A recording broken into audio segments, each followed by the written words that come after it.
So these are 4 people who are very important to the South African story. All right, so let me start with Nelson Mandela, okay? So Mandela, we all know, Mandela, blah, blah, blah, became the ultimate. But Nelson Mandela was the deputy leader of the African National Congress. He was not the leader. He was actually the leader of Inkonto Wesizwe, which is the armed wing of the African National Congress, which was later on led by Chris Hani. But Mandela was the deputy leader of the African National Congress, the political party that is in power in South Africa today, and the political party on whose amalgamation the South African struggle continued. ANC does not just expose the apartheid regime and begin to deploy an independence narrative in South Africa, but it's also inspired the move in Zambia, in Zimbabwe, in Lesotho, and in most of the Southern African countries. So most of the political parties formed in Southern Africa are carved around the image, the philosophy, the psychology, and the presentation of the African National Congress. So it's not a one-country political party. It's a political movement that liberated Southern Africa. We remember the names of Robert Mugabe, Robert Nkomo, this Southwest African leader, SWAPO. His name is, it's going to come. It will come. All right. So the ANC inspired all of that, including the Desmond Tutu I talked about, Kaunda of Zambia, and all of those people, all the way perhaps even to Jomo Kenyatta in Kenya, in East Africa, and then even to Somalia. So Mandela was the deputy leader. Okay, I'll explain to you what happened then. All right. Now I'm looking for Oliver. Oliver Tambo. I'm going to get him in a minute. Yes, that's Oliver. So Oliver Tambo is the leader of the African National Congress. He was a lawyer who then worked with Nelson Mandela in his law firm. Their law firm is like the Akufo-Addo law firm. They were just human rights, because in those days they fought the apartheid regime, and people were getting arrested. People who go to work get arrested for staying at home when the ANC calls for strike. So Oliver and Nelson became the heroes of these persons. They took them to court and they got bail for them, and then they got their rights for them, etc., etc. So Oliver was the key figure of the African National Congress. The question then is, why didn't Oliver become the leader after Mandela went to prison? After Mandela came out of prison. So Mandela came out of prison as the deputy leader of the African National Congress. The substantive leader was Oliver. It was after Mandela came from prison that the African National Congress called an emergency Congress, and Oliver agreed to hand over the leadership to Nelson, because Nelson had become the global figure and the global representation of the South African struggle. Okay, so Oliver Tambo was the leader. When Mandela went to jail, the African National Congress and its supporters. Now, who were the supporters of the African National Congress? Principally, Colonel Gaddafi, Fidel Castro, and the Yasser Arafat, who was also liberating the Palestinian area. These were the principal supporters. A lot of Gaddafi's money, a lot of Fidel Castro's money went into support the African National Congress. It was Fidel Castro's support for the African National Congress in Southern Africa that occasioned Che Guevara's activities in Mozambique, when Renamo and Frelimo were fighting in the independence struggle. Che Guevara's activities in the Southern African region was occasioned by Fidel Castro's support for the African National Congress. And because the African National Congress was banned in South Africa itself, the African National Congress allowed itself to mushroom in many of these African countries around South Africa to conduct the struggle, the independence struggle around those days. I'm talking about the 60s. I wasn't born then, forgive me. The 60s, the 70s, and the 80s, what we came to meet, up to the independence of Robert Mugabe.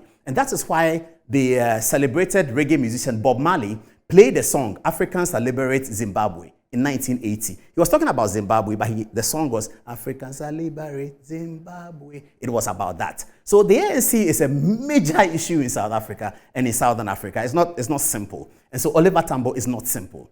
Okay, so Oliver agreed to hand over the leadership to Nelson Mandela because Nelson had become more prominent. Now, what happened when Nelson went to jail? When Nelson went to jail, it was decided that Oliver should go abroad because they would jail him as well.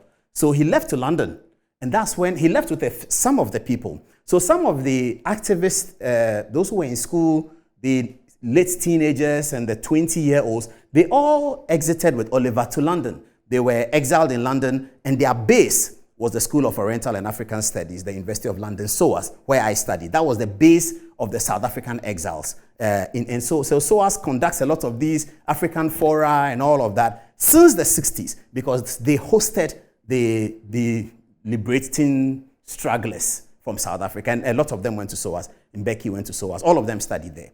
So Oliver was in London and Nelson was in jail. and the struggle continued. Miriam Makeba went to West Indies and performed in America, got married to Harry Belafonte, who was big at that time. Harry Belafonte was by Martin Luther King. When Martin Luther King was shot, in that big walk when they was shot, Harry Belafonte is pictured with him on that day. So Harry Belafonte was quite heavy.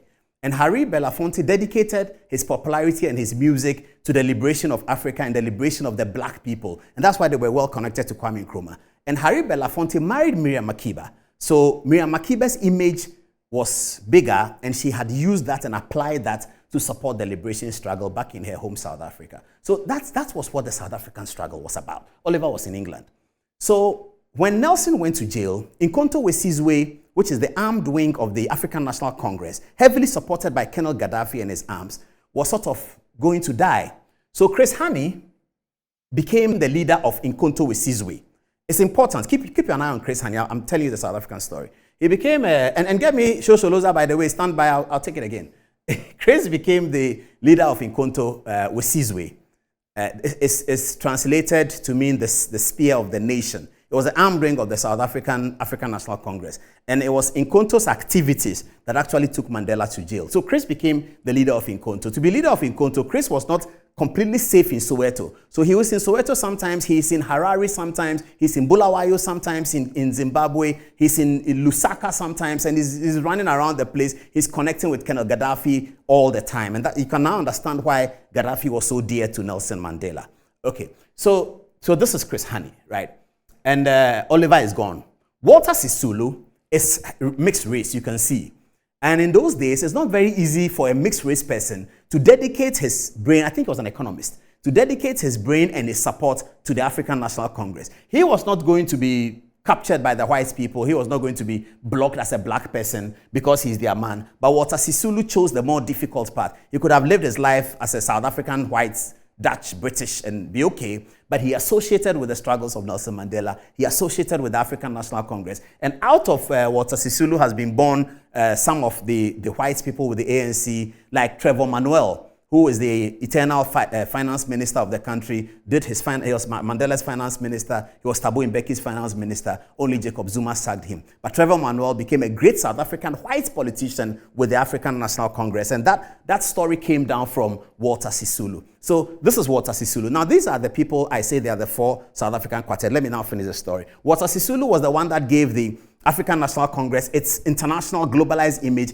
and gave the African National Congress significant credibility because he, coming from that race, supporting the African National Congress against his kind of race people, made people believe that the African National Congress has a great story to tell. Now, Oliver Tambo, of course, is the head of the organization. Chris Hani is now running Nkonto Wesizwe, which is carrying out the South African struggle in a significant manner. And Nelson Mandela is the eternal boss in jail in Cape Town for all those years. Okay, so what happens?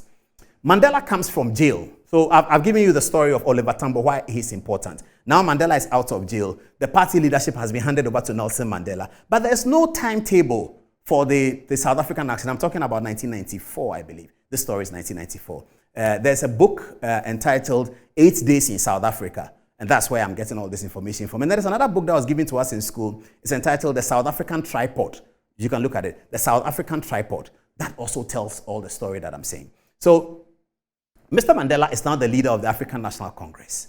But there's no timetable for, I should stand here. Okay. I'm moving to the MPP side, though.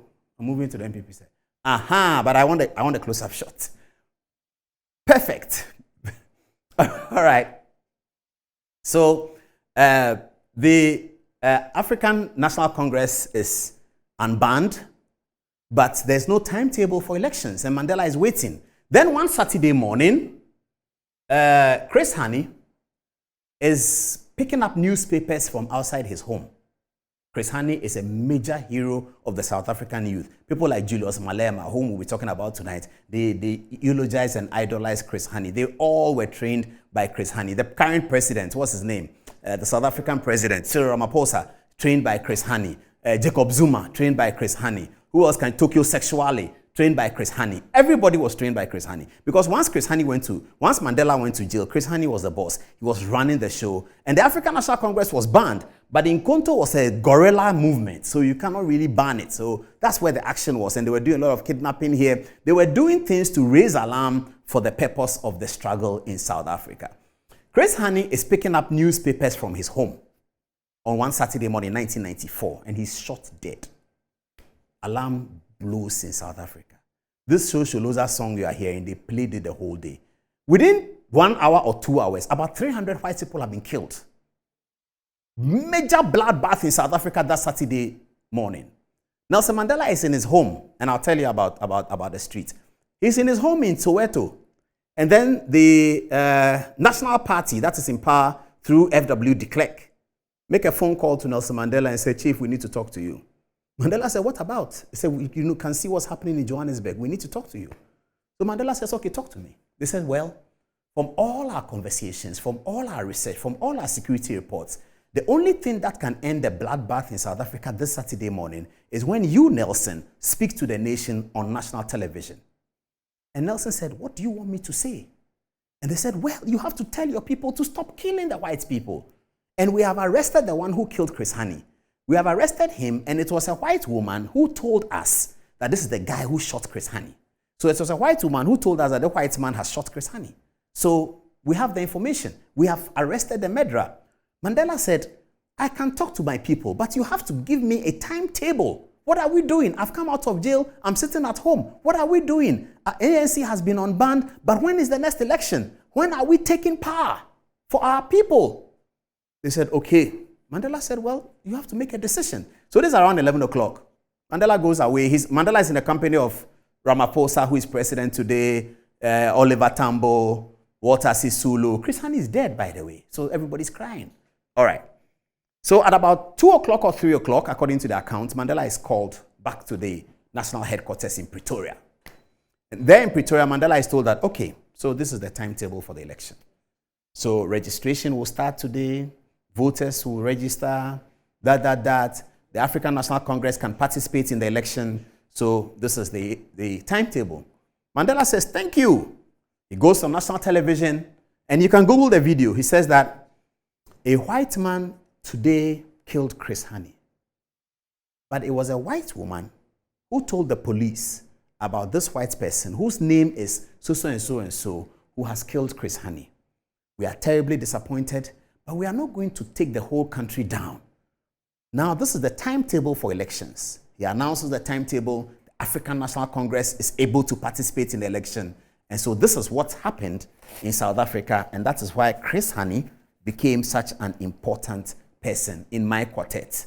So it was the murder of Chris Hani that then brought the timetable about. And so when I go to Soweto all the time, I get excited. Now on the street, I'll show you the video again. On the street that the guys met me, we were doing that. That street is a very short street. So I don't know where you live, but if you live in Kumasi, for instance, and you are in Ahonjo roundabout, so the street is like from Ahonjo roundabout to the Chinese restaurant. I've forgotten what it's called. It's in Shaiso, actually. So in Shaiso, the roundabout to the Chinese restaurant, or if you are in Accra, if you know the University of Ghana very well, you can look at, say, the road in front of Volta Hall. That's between Volta Hall and the School of Administration. Yes, that's that very simple road. You can look at it and then you see what we are talking about. So on that street lived Desmond Tutu. On that street lived Chris Hani. It's a very short street. On that street lived Nelson Mandela. And on that street lived Walter Sisulu. So whenever there's always a lot of police action there, and that's how he became famous. So people found that the police are always coming to this street. They are putting barricade. They seem to be waiting for somebody because they are arresting Mandela, they are arresting Oliver, they are arresting Walter, or they are arresting Chris Hani all the time. And the house is still there. Tourists go there and they are told, and you see the number there. You see now, you enter the house. Nelson Mandela's photographs are still there with Winnie Mandela and the children. And this is the way they live. Nelson Mandela's pen, how he used to write. He has a small round table there. That house is still available, and you can see. So that's the street that I went on. And I've been there a million times. Anytime I go to Soweto, I want to visit that, associate myself with the great history, the rich history of African liberation struggle. So let's watch the Street Boys again. They gave me a good welcome. Welcome to Soweto, welcome to our family from Ghana, welcome to Mandela, welcome to my name is Sheikh, and in the Sheikh I might be there cause I respect Soweto, welcome to Soweto, welcome to our show, Sholoza, Ulezuntaba, Stimela, Mandela, welcome to Mandela, welcome to Mandela, welcome to Mandela, welcome to our